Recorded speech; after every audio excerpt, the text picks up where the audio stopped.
किसी छोटे से गांव में एक लड़का रहता था जिसका नाम राहुल था। राहुल अपनी आलस और बिना किसी लक्ष्य के जीने के लिए जाना जाता था। वह अक्सर जरूरी कामों को टालता रहता और समय की कदर नहीं करता था।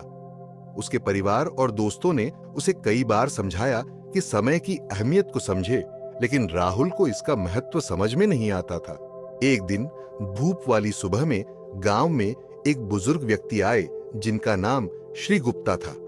वह अपनी बुद्धिमत्ता और लोगों की समस्याओं को हल करने की क्षमता के लिए जाने जाते थे। गांव में जल्द ही यह खबर फैल गई और राहुल ने भी श्री गुप्ता के आने के बारे में सुना। उत्सुकता में उसने उनसे मिलने का निर्णय किया। राहुल श्री गुप्ता के पास पहुंचा, जो एक बड़े पीपल के पेड़ के नीचे बैठे थे।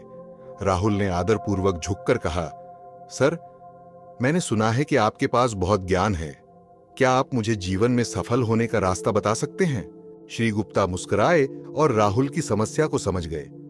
उन्होंने अपने थैले से एक रेत घड़ी निकाली और राहुल को दी।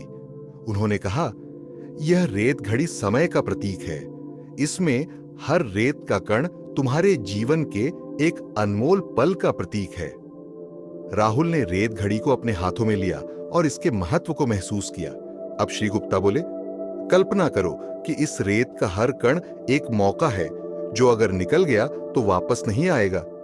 जब तुम समय बर्बाद करते हो या टालते हो तो एक कण हमेशा के लिए फिसल जाता है। राहुल ने गहरी समझ के साथ सुना।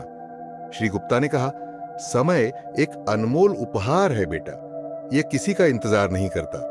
हर सेकंड जो बीतता है वो वापस नहीं आता। राहुल ने थोड़ी घबराहट से पूछा, लेकिन मैं कैसे बदल सकता हूं? मैं समय की कदर कैसे करूं? श्री गुप्ता ने मुस्कुराते हुए कहा, सब कुछ छोटे कदमों से शुरू होता है। सबसे पहले लक्ष्य बनाओ और कामों को प्राथमिकता दो। उन्हें छोटे छोटे हिस्सों में बांटकर पूरा करने की कोशिश करो। समय को सही से मैनेज करना सीखो। याद रखो, सफलता उन्हीं को मिलती है जो समय की अहमियत समझते हैं। राहुल ने श्री गुप्ता की सलाह को दिल से लगा लिया और अपने जीवन में बदलाव लाने का निश्चय किया। उसने अपनी दिनचर्या को व्यवस्थित किया, अलग अलग कामों के लिए समय तय किया, ध्यान भटकाने वाली चीजों को दूर रखा और अपने कामों पर ध्यान केंद्रित किया। धीरे धीरे राहुल ने अपने जीवन में सकारात्मक बदलाव देखना शुरू कर दिया। दिन हफ्तों में बदले और हफ्ते महीनों में। राहुल की नई प्रतिबद्धता और अनुशासन का फल मिला।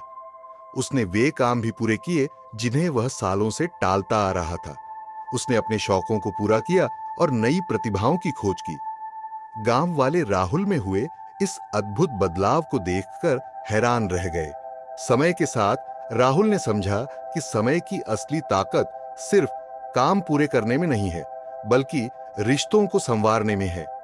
वह अपने परिवार और दोस्तों के साथ अच्छा समय बिताने लगा और उन पलों की कदर करने लगा। वह समझ गया कि समय एक सीमित संसाधन है और अपने प्रियजनों के साथ बिताया हर पल एक खजाना है। सालों बाद जब राहुल बूढ़ा हो गया तो गांव ने उसकी उपलब्धियों और समय की समझ के लिए उसे सम्मानित किया। उसने अपनी कहानी अगली पीढ़ी के साथ साझा की और उन्हें हर गुजरते पल की कदर करने और अपने जीवन को बेहतर बनाने की सलाह दी।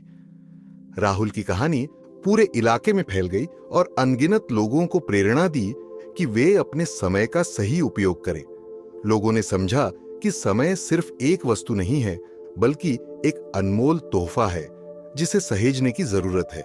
और इस तरह गांव श्री गुप्ता की बुद्धि और राहुल के बदले हुए जीवन के कारण फला फूला और सभी को समय की अहमियत और उसकी शक्ति के बारे में याद दिलाता रहा।